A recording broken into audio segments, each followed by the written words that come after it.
प्यारे बच्चों, इसके पहले के अंक में हम लोगों ने पढ़ा था विद्युत मोटर की बनावट और उसके सिद्धांत और उसकी बनावट यानी संरचना और सिद्धांत। तो जिसमें हम लोगों ने वही जो उसका सिद्धांत था कि अगर किसी धारावाही चालक को किसी बाह्य चुंबकीय क्षेत्र में रखा जाए तो उस पर एक बल कार्य करने लगता है। तो यहाँ पर भी उसी कॉन्सेप्ट के हिसाब से इस मोटर पे बल लगता है। तो जब इसमें विद्युत धारा प्रवाहित की जाती है इस स्रोत के जरिए, ध्यान देने की बात है कि जब इसमें इस विद्युत स्रोत से इसमें विद्युत धारा प्रवाहित की जाती है, उदाहरण के लिए अगर आप मिक्सर देखें तो उसमें जैसा कि हम लोगों ने यहाँ पे स्थायी चुंबक लिया हुआ है, चुंबक जो है स्थायी है, परमानेंट है, लेकिन जो मोटर शक्तिशाली बनाए जाते हैं तो उसमें होता क्या है कि उस चुंबक के ध्रुव खंडों को भी हम उससे इलेक्ट्रोमैग्नेट बनाते हैं, यानी विद्युत चुंबक। उसमें नरम लोहे की परत पर, रोड पर हम तार लपेट करके, इंसुलेटेड कॉपर वायर लपेट करके उसको जो है विद्युत चुंबक बनाते हैं, उसका ध्रुवखंड बनाते हैं। फिर उसके बीच में हम ये आर्मेचर डालते हैं। तो इस प्रकार कॉन्सेप्ट होता है। तो ये डीसी मोटर का कॉन्सेप्ट है। डीसी यानी धाराएं दो प्रकार की होती हैं जो हमारे घरों में विद्युत सप्लाई होती है, एक प्रत्यावर्ती धारा और एक दिष्ट धारा। दिष्ट धारा जो है एक डायरेक्शन में होती है, वह दूसरी डायरेक्शन में नहीं होती है, इसलिए उसको दिष्ट धारा कहते हैं। वह प्रायः बैटरी से प्राप्त की जाती है। तो जैसे डीसी फैन आप जानते हैं, तो डीसी फैन का मोटर इस प्रकार से वह प्रतिक्रिया दिखाता है।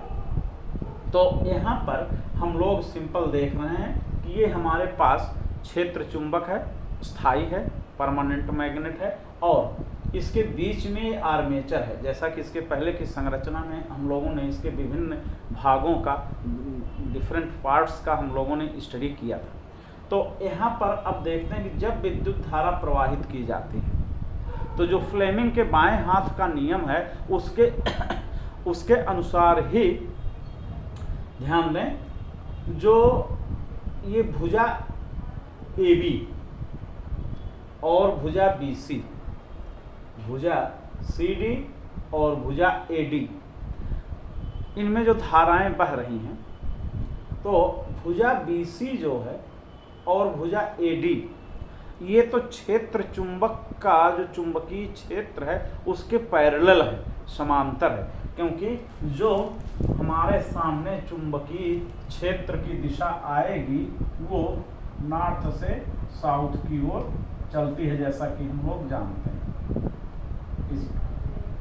ये चुंबकीय क्षेत्र हम स्पष्ट करने के लिए चित्र बना दे रहे हैं। ये चुंबकीय क्षेत्र की दिशा है, ऐसे इधर की ओर आएगी, नॉर्थ से साउथ की ओर।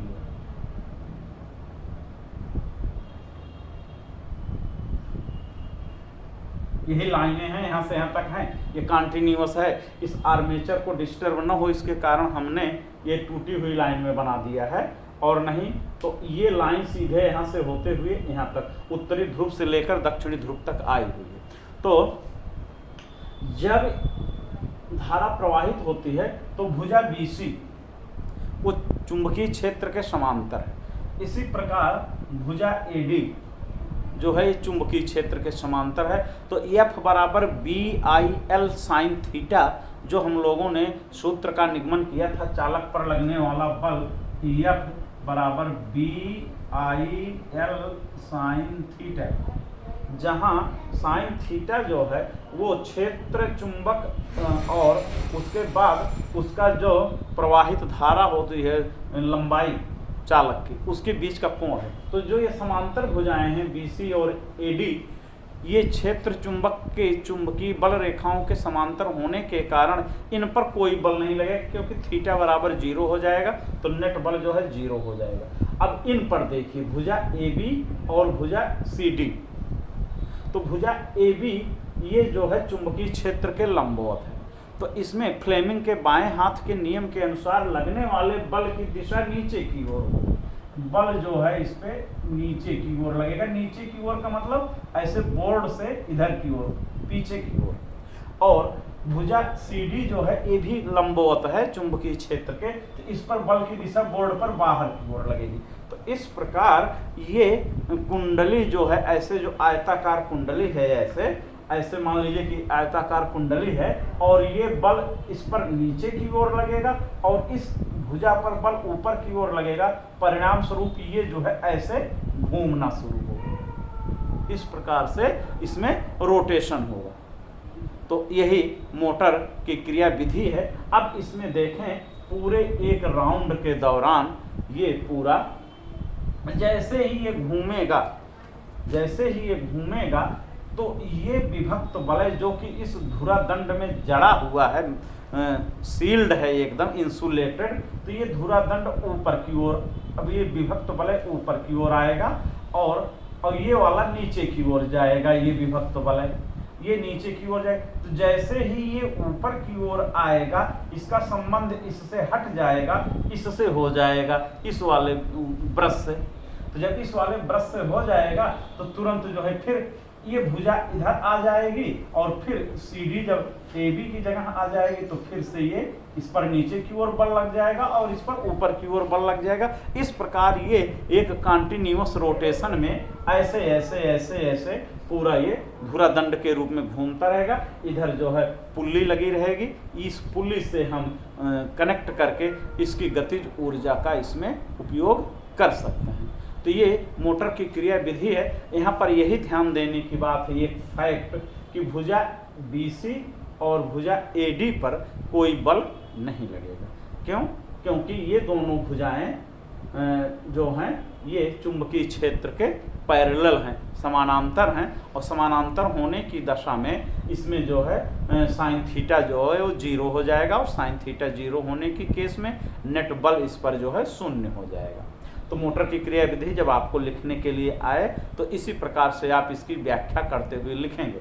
भुजा AB की डायरेक्शन जो है, करंट की डायरेक्शन देखिए ऊपर की ओर है, यानी जिस डायरेक्शन में करंट AB में फ्लो कर रही है, बह रही है, उसके ठीक अपोजिट डायरेक्शन में यानी विपरीत दिशा में भुजा CD में हो रही है। इसलिए इस पर बल जो है नीचे की ओर लगता है, यानी पीछे की ओर बोर्ड के, और इस पर जो है बोर्ड से ऊपर की ओर, बाहर की ओर लगता है। इसलिए जब किसी वस्तु पर दो बल बराबर परंतु विपरीत दिशा में लगने लगते हैं तो उस पर एक बल युग्म कार्य करता है, और वही बल युग्म जो है वो इसको घुमाने के लिए इस पे बल आघूर्ण उत्पन्न करता है, और उसी बल आघूर्ण के बल पर ही जो है ये पूरा विद्युत मोटर सप्लाई ले करके चलता रहता है। तो ये है इसकी क्रिया विधि, और इसमें हम लोगों को और डिटेल में नहीं पढ़ना है। तो कुल मोटर का जो पार्ट हो गया, 3 पार्ट हुआ हम लोगों का। एक पार्ट में हम लोगों ने पढ़ा विद्युत मोटर की संरचना और उसका सिद्धांत, और दूसरे पार्ट में हम लोगों ने पढ़ा आज वाले में इसमें कि विद्युत मोटर का क्या क्रिया विधि है, यानी इसकी वर्किंग कैसे होती है, हाउ डज इट वर्क, यह किस प्रकार से काम करता है। इसके काम करने के आधार पर ही हम लोग, तो ये विद्युत धारावाही चालक को जब किसी बाह्य चुंबकीय क्षेत्र में रखा जाता है तो उस पर एक बल कार्य करने लगता है। उस सिद्धांत के आधार पर ही ये भुजा AB और भुजा CD में बराबर और विपरीत दिशाओं में बल लग रहे हैं, और वो बल जो है इस सूत्र द्वारा निगमित होता है कि अगर साइन थीटा इस हिसाब से है 90 अंश पे है तो मैक्सिमम हो जाएगा, इसीलिए इस दिशा में मैक्सिमम बल लगता है।